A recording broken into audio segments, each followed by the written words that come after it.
Викендов во Битола се организираше еднодневна работилница на тема почитување на различностите уште од најмала возраст, а со тоа и градење на мир, каде што во партнерство на АМОС и првата детска амбасада Меѓаши се работеше на овој проблем. Предлагам како најава на разговорот со мојот гостин да го погледнеме претходно разговорот со Катерина Конеска од првата детска амбасада Меѓаши.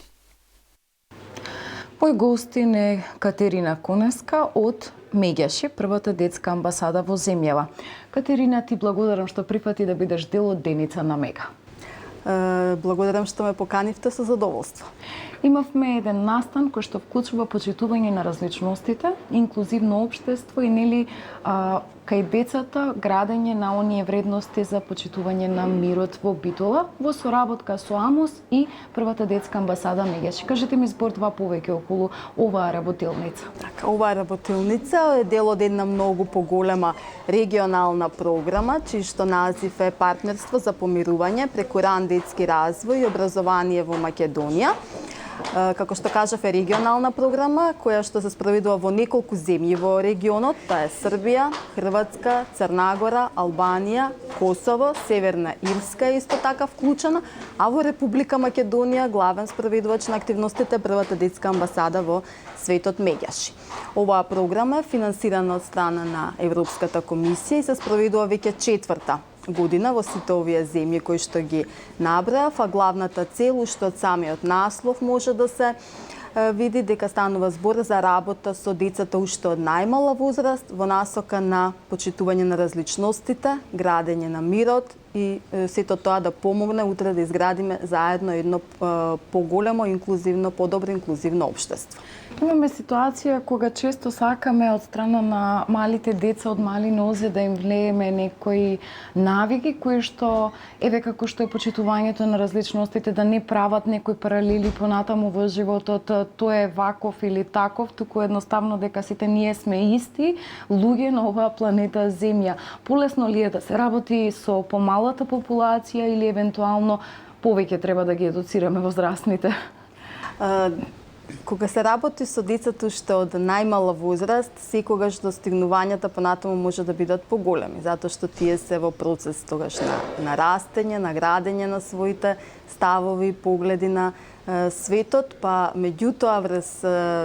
целиот процес на растење, образување и воспитување на децата најголемо влијание имаат возрастните. Тука се пред се нивните родители, потоа се воспитувачите во градинката, па наставниците во училиште и така натаму како одат во текот на растат во текот на животот. Па токму затоа и оваа програма, освен што подразбира пред се нели работа со децата од предучилишна возраст, има многу поширока целна група, па ги вклучува и воспитувачите од градинките, ги вклучува исто така и родителите, а вклучува и други надлежни институции кои што работат во оваа сфера. Па тука имаме вклучени и други надлежни државни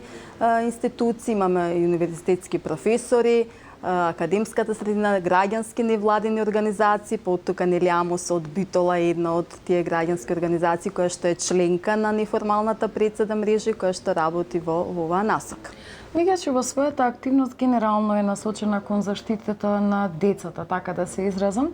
Меѓутоа, сте се сретнале ли низ вашето работење со деца кои што еве навистина не ги почитуваат различностите? Каде што имаме состојба на дете да навредува дете заради верска припадност, заради социјален статус, заради други слични работи. Врсничкото насилство, затоа што овие непочитување на различностите се една основа за насилство која што се јавува понатаму меѓу луѓето, потока и самата програма еден вид и превенција на идни можни насилства. Истражувањата наши покажуваат како и јавувањата кои што ги добиваме ние во детската амбасада Меѓаши на нашиот СОС телефон и другите случувања кои што ги следиме преку вас медиумите покажуваат дека исто така присутна и меѓуврсничкото насилство, односно непочитување на разликите кои што постојат кај децата. Говорам за она повозрасна категорија на деца, па токму и затоа значи се работи и во таа насока за да се превенира да не се случува тоа во иднина или како да се постапува, како да се пристапи кон тие деца доколку настане таква ситуација. Влијанието на медиумите е еден од клучните фактори во општественото живење, независно дали тоа станува збор за млада популација, повозрастна, тинејџери или слично. Меѓутоа, колку сметате дека успехот при стекнување на вакви навики за почитување на разликите помеѓу сите луѓе, пред се почнувајќи од најмалата возраст па до повозрастните, може да се постигне преку вакви работилници, преку медиумите или може би клучниот фактор лежи во родителите? Тоа врсничко насилство може ли да биде производ на едно родителско воспитување или начин на функционирање на едно семејство кое што се рефлектира врз самите деца? Сите фактори кои што ги споменавте пред малку во вашето прашање, помалку или повеќе влијаат врз процесот на растот и развојот, односно при текот на воспитувањето и развојот на децата, па од тука фактот дека родителите пред се, значи семејството е почетната основа, меѓутоа во оние ситуации кога ќе затаи семејството, затоа што не секогаш има услови или не секогаш и сите се одговорни родители, тука се градинката, училиштето, медиумите, општественото обкружување, така што сите заедно влијаеме врз развојот на децата, па од тука и сите заедно, токму и затоа и во оваа програма, сите заедно работиме за тоа да креираме едно подобро инклузивно општество. Споменавме SOS телефон на кој што децата можат да се јават и да пријават одредени состојби со кои што се соочиле. Какви јавувања најчесто добивате?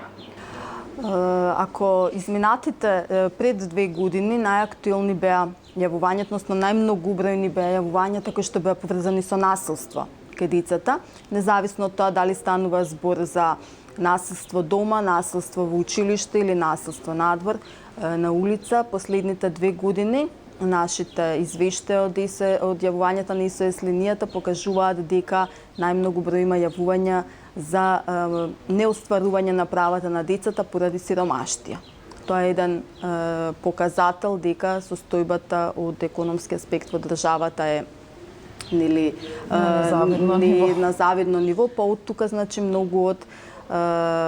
јавувачите кои што се јавиле кај нас на SOS телефонот, децата не може да ги остварат своите права токму од овие причини. Следно значи веќе по бројност на јавувања се јавувањата поврзани со насилство на децата, а потоа следат јавувањата кои што се поврзани со неможноста на децата да ги остварат своите права на видување со другиот родител во текот на бракоразводните постапки и после разводот на бракот. Го имаме сегментот на еднодневна работилница каде што работиме, се трудиме да постигнеме повисоки резултати во на инклузивно општество, почитување на различностите и градење на мирот. Кажете ми, кои се очекувањата од ваквите работилници кои што меѓаше во соработка со АМОС ги прави со цел да се постигнат некои работи, меѓутоа кои се очекувањата? Како што споменав во почетокот, програмата веќе 4-та година се спроведува во Република Македонија и се спроведува во 11 градинки, меѓутоа до сега не беше вклучена Битола, така што ова е можност каде што преку АМОС, нашите партнери АМОС од Битола, да се прошири оваа програма и тука во Битола, па од тука АМОС на оваа работилница денеска ги има поканато представници од градинките во Битола, потоа има поканато представници од други невладини организации кои што работат на оваа проблематика и очекувањата од оваа работилница се прво да ги запознаеме со програмата, а потоа и да развиеме, односно да придонесеме во доразвивање на емпатијата пред се прво кај возрастните, а потоа тие да го пренесат тоа во нивната секојдневна работа со децата. Повторно ќе се навратам на работата на Мегеши. Каква е состојбата со булингот? Присутен ли е преку јавувањето на таа SOS линија? Пријавуваат ли луѓето дека децата конкретно дека се случува такво нешто булинг? Да, имаме ситуации каде што имаме случаи каде што се пријавени булинг или тоа меѓуврсничко насилство кое што го споминавме, особено ситуации, значи имаме позастапени сунија јавувања каде што родители се јавуваат, родители на деца кои што се условно кажано жртвини или на булинг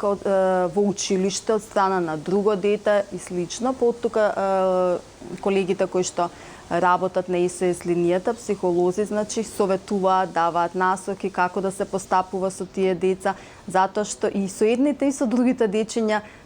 треба да се работи, затоа што манифестацијата на насилство кај едно дете, проблемот за таа манифестација може да лежи во некои други проблеми, па затоа да помогне да се помогне и да се надмине.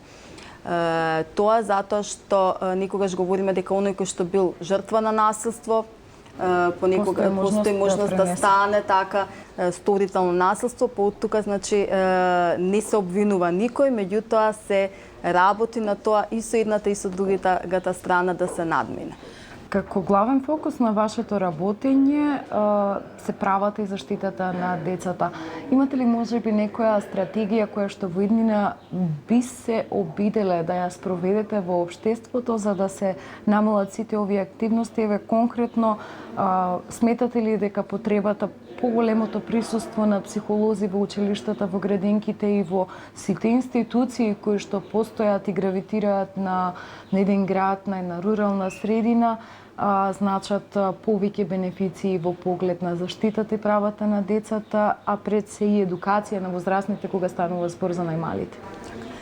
Ние како организација уште од неколку години даваме препораки, се залагаме за тоа во сите училишта да има вработено и психолози и социјални работници, затоа што овие педагозите се исто тука, нели, да не ги заборавиме, затоа што овие образовни профили, овие категории можат и помагаат многу во правилниот раст и развој на децата. Ова беше делот и од неколку препораки кои што Детската амбасада меѓаше ги упати до Комитетот за правата на детето уште во 2010 година, кога како држава го представувавме извештајот за тоа како се имплементира Конвенцијата за правата на детето во Република Македонија. Освен што државата представува свој извештај, и невладините организации представуваат свој извештај, односно свое видување за тоа каква е состојбата со правата на децата во Македонија, и Детската амбасада мигаше заедно со уште 15 на други невладини организации собрани во македонска неформална коалиција за заштита на правата на децата, подготвивме таков алтернативен извештај, и едни од препораките беа токму овие кои што сега вие ги поттикнавте и кои што ги објаснивме, дека треба да се инвестира повеќе во тој дел во вработување на социјални работници, психолози, педагози кои што ќе работат директно со децата, со наставниците и со родителите во училиштата. Катерина, јас ви благодарам за издвоеното време и што ова утро бевте дел од Деница на Мега. Така, благодарам за поканата, ми беше навистина драго.